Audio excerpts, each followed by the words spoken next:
It's time, you know what it's time. Folks, it's time for another virtual and socially distanced sevens. And today we've got a treat for you. It's North American Day today. Yeah, yesterday we had Toronto, and today we have the United States. I believe we're looking at Silicon Valley in California, and today we're going to have Will McDonald, who is building GBS Zero in the States, and that's a bit of an anomaly. I knew that from my contacts with some of the people at GBS, they're trying to make inroads in the United States marketplace, and I'm so happy that they've made a contact. So I'm going to bring Will in right now. Hi, Will. Hey. How you doing? Oh, doing good. Yeah, off air we were just saying that you're avoiding fires right now, or catching up on wildfires. So, God bless you, and God bless everybody who's hopefully going to be saved from the devastation of, what did you say, 360 strikes from a pyroclastic cloud? Unbelievable. We have over 360 fires ongoing right now. Where I'm at here, we're actually surrounded by fires within about 40 miles. Wow. There's three very large complex fires. A complex fire is just a series of fires that haven't quite grown together yet, but so far since the storm arrived in Sunday, it's burned over 500,000 acres. Wow. Absolutely devastating. I pray that you get what we have up in BC, which is lots of rain. That'd be helpful. Yeah, we're praying for it. All right. Well, let's move on to some other stuff that we can talk about and both smile a bit. Yeah. You're building a GBS Zero. Can you tell us a bit about it? Yeah. So we kind of stumbled across the GBS as a company not that long ago, maybe a year or two ago. Previously, in the past, I built a Ultima Evolution. Right. Yeah. And, you build something that fast and that capable, and then you step back and you think, you're like, oh, maybe I don't need to go 200 miles an hour, and maybe I don't need to peel my face off around corners. Let's get something reasonable. And I've always wanted a 7, but I wasn't happy with the Westfields. I wasn't happy with the original Lotus designs. Mainly because of the heavy rear axle setup. And okay, that was one of the questions I was going to ask you. I mean, typically they use a Ford Sierra or something like that, the rear axle. Yeah. What are you using in yours? So in my car, it uses all Miata drivetrain. Okay, so that's what I was wondering, because one of the offerings that they have, the single donor, which is the Mazda, the custom kit, and then the ultimate kit, and then the Zero Race, which is fully caged. But do they all use the Mazda rear end? Do you know? Both. So they build for the MX-5 or Mazda knuckles. So you'll use parts out of an NA or NB for your corners. Mm-hmm. They also have their kind of fancy high-end machined knuckles, their front end, which is what I opted for. Wow, nice. They have those parts available for the rear as well recently, I think. Mm-hmm. And then they also offer Sierra-based kits that use Sierra front and rear. Well, okay, that's great to know. Now I'm going to take myself out of the picture. I'm going to let you show us a bit of yours. Is that all right with you? Works for me. All right, here we go.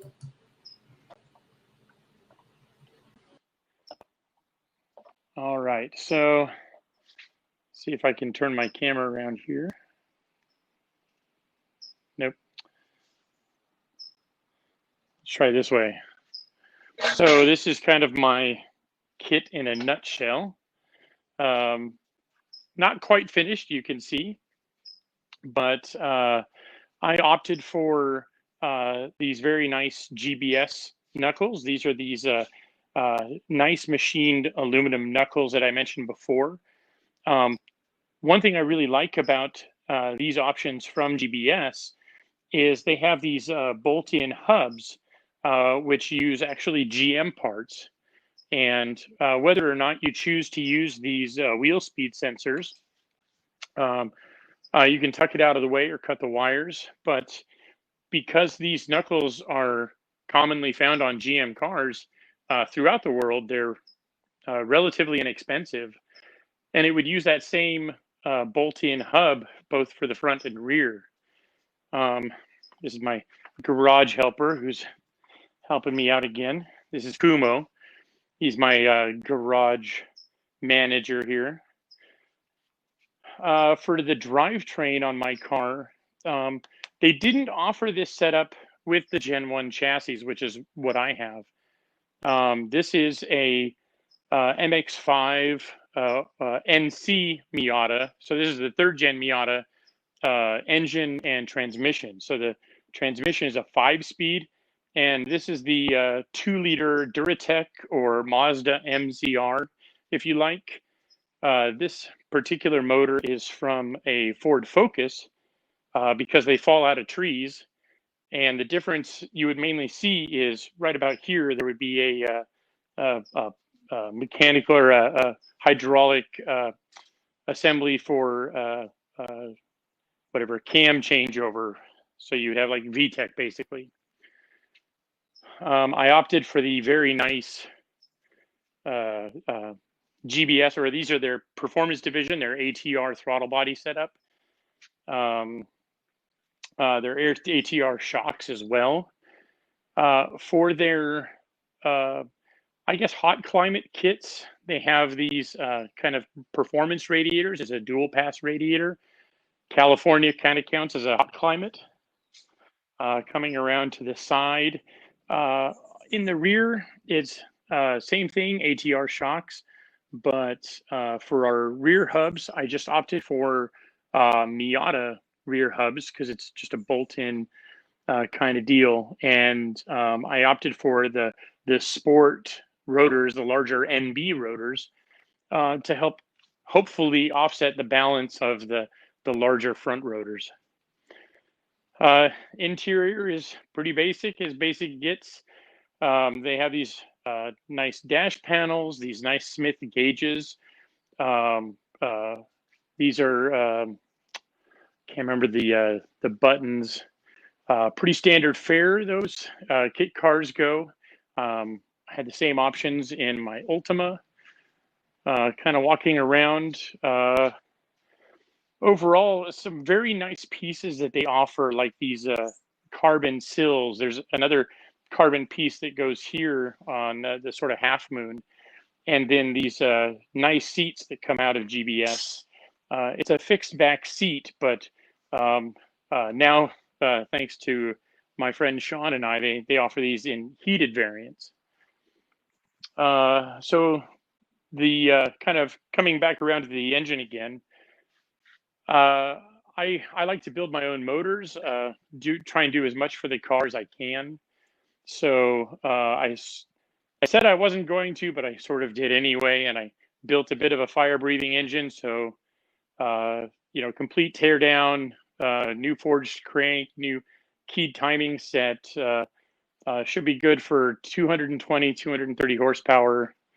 So the car should scoot pretty well once I get it all fired up. I think that's kind of it in a nutshell. As you mentioned before, GBS doesn't really have much of a presence in the States. And I don't know why that is. We were super impressed by the quality of their kits and of their hospitality at the factory itself. So coming back around here, we just happened to stumble on their factory, just sort of two random American blokes, and called them up and said, "Hey, can we do a factory tour?" And we got kind of a sure, yeah, whatever. And we came knocking on their door, and one of their principal engineers took us around the joint, spent a couple hours with us, took us through their processes, how they machine, how they design, how the chassis go together. At the time, they hadn't quite released their Gen 2 chassis, but he pointed out the differences between what I have, the Gen 1 chassis, and the newer Gen 2 chassis, and sort of their design philosophy and how they came to make the chassis as it is. And what's not to like? It's you know, it was hard not to walk away with a car right then and there, which is kind of how I ended up with this car, to be honest. My car, I didn't choose the color. It was actually sitting in a crate ready to go because gentleman in Canada had ordered the kit and then couldn't take delivery of it. So it was just sitting at the factory as a ready to go North American build. And well, when we got home following the trip, me and my friend Sean sort of, like, are you gonna bid on that car? Are you gonna buy that car? No, well, maybe. You gonna buy that car? Well, yeah, kind of maybe. And then it was a race to see who could get their deposit in first. And I ended up getting the car, and he ended up getting a newer Gen 2 car, which is what he's building currently. And I got to say the process has been kind of full of its own small challenges here and there, and a lot of it's sort of the stuff that you run into when you have mixed generations. So you have like a Gen 1 car, and you get some Gen 2 parts or things that change sort of mid-year, and minor differences here and there. But really, what I ended up with is sort of a Gen 1.5 car, and we'll see when it gets done how it compares with the Gen 2 car once my friend John is done with his.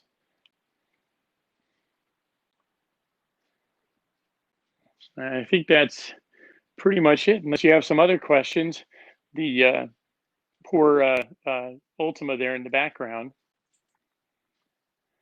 That's another story. I'm finding that I have a bit of an addiction to British kit cars.